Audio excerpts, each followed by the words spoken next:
उन 3 बड़ी खबरों पर जिन पर आज हमारी नजर रहने वाली है। सबसे पहले हम बात करेंगे आज से संसद के बजट सत्र की, जिसकी शुरुआत हो रही है। आज राष्ट्रपति द्रौपदी मुर्मू दोनों सदनों को संबोधित करेंगे। और दूसरी खबर में हम प्रयागराज में वाहनों की एंट्री पर रोक नहीं, इसके बारे में आपको बताएंगे। इसके बारे में कहा जा रहा है कि 31/1/4 तारीख को वाहनों की आवाजाही पे कोई रोक नहीं है। इसके संबंध में सारी जानकारी आपको देंगे। और इसके अलावा दिल्ली में लगातार सियासी पारा चढ़ा हुआ है। भगवंत मान के घर क्यों गई थी ईसी की टीम, इसका ब्यौरा भी आज आपको हम देंगे। तो बता दें आपको, संसद का बजट सत्र आज से शुरू हो रहा है। राष्ट्रपति द्रौपदी मुर्मू आज संसद के दोनों सदनों को संबोधित करने वाली हैं, जिसके साथ ही बजट सत्र की शुरुआत होगी। बजट 1 फरवरी को पेश होगा। सरकार ने सभी दलों के नेताओं से शांतिपूर्ण सत्र चलाने की अपील की है। वित्त मंत्री निर्मला सीतारमण आज संसद में आर्थिक सर्वेक्षण पेश करेंगी। इसे मुख्य आर्थिक सलाहकार वी अनंत नागेश्वरन की निगरानी में तैयार किया गया है। आर्थिक सर्वेक्षण में पिछले 1 साल के आर्थिक प्रदर्शन का विस्तृत विश्लेषण और भविष्य की संभावित नीतियों के सुझाव दिए जाते हैं। और दूसरी खबर है महाकुंभ से जुड़ी। प्रयागराज कमिश्नरेट में वाहनों की एंट्री को लेकर सोशल मीडिया पर कई दावे किए जा रहे हैं। हालांकि डीएम ने ऐसे दावों को खारिज कर दिया है। और प्रयागराज से हमारे संवाददाता इस पर और जानकारी देने के लिए जुड़ रहे हैं।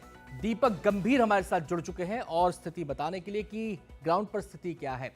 दीपक, विस्तार से बताएं जरा। वाहनों को लेकर सोशल मीडिया पर कई वीडियो भी चल रहे हैं, लोगों से तरह तरह की बातें कही जा रही हैं। असलियत क्या है, ग्राउंड पर क्या दिख रहा है? बिल्कुल, देखिए आनंद, जिस तरीके की चीज़ें सामने आ रही थी कि जो प्रयागराज कमिश्नरेट है उसमें जो व्हीकल्स हैं उनकी एंट्री बैन कर दी गई है, लेकिन ऐसे दावों को जो है प्रयागराज के जो डीएम है रविंद्र मानव, उन्होंने साफ कर दिया है कि ये इस तरीके की चीज़ें जो है महज अफवाह हैं, क्योंकि किसी तरीके की जो है यहाँ पर जो है व्हीकल्स की एंट्री बैन नहीं की गई है।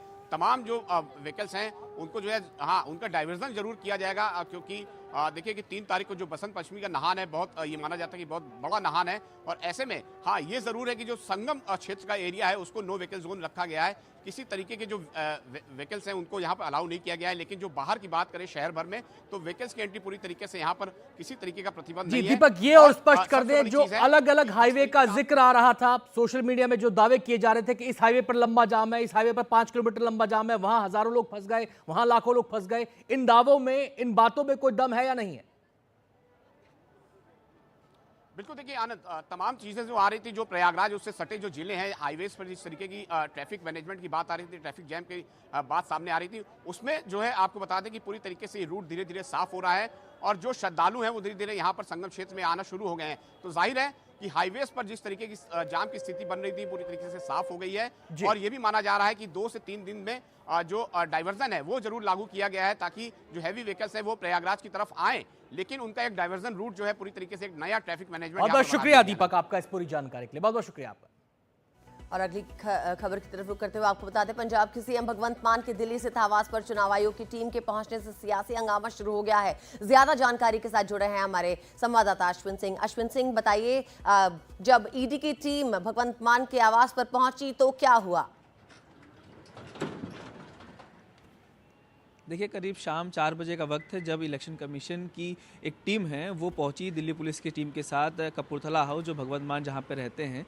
जब वो पहुंचे तो उन्होंने कहा कि उन्हें सी विजिल ऐप, जो चुनाव आयोग का बनाया हुआ सी विजिल ऐप है, जिस पे कोई भी व्यक्ति शिकायत कर सकता है चुनाव नियमों का उल्लंघन होने पर, उसमें उसी की शिकायत के आधार पर वो वहाँ पहुँचे थे। उन्होंने कहा कि उनको सूचना मिली है कि जो कपूरथला हाउस है, जो भगवंत मान का घर है, उसके अंदर कैश रखा हुआ और उस कैश का उपयोग चुनाव में खर्च किया जाना है, चुनाव में बांटना है। इसी शिकायत को लेकर वहाँ पहुँचे थे। लेकिन करीब 3-4 घंटे जब बाहर अधिकारी खड़े रहे, क्योंकि मुख्यमंत्री का घर है और सुरक्षा एक कारण है, इस वजह से उनको अंदर नहीं जाने दिया गया। करीब 3 घंटों के बाद उनको अनुमति मिली। अनुमति मिलने के बाद जब अधिकारी अंदर गए तो उन्होंने ये आरोप लगाया कि अंदर भी ताला लगा हुआ था, यानी कि मेन गेट से तो उनकी एंट्री हो गई, लेकिन घर के अंदर भी जाने पर उनका ताला लगा हुआ था और वो जांच नहीं कर पाए। इसलिए ईसी की टीम 20 मिनट के बाद वापस आ गई है। और जानकारी के लिए फिलहाल के लिए बहुत बहुत शुक्रिया।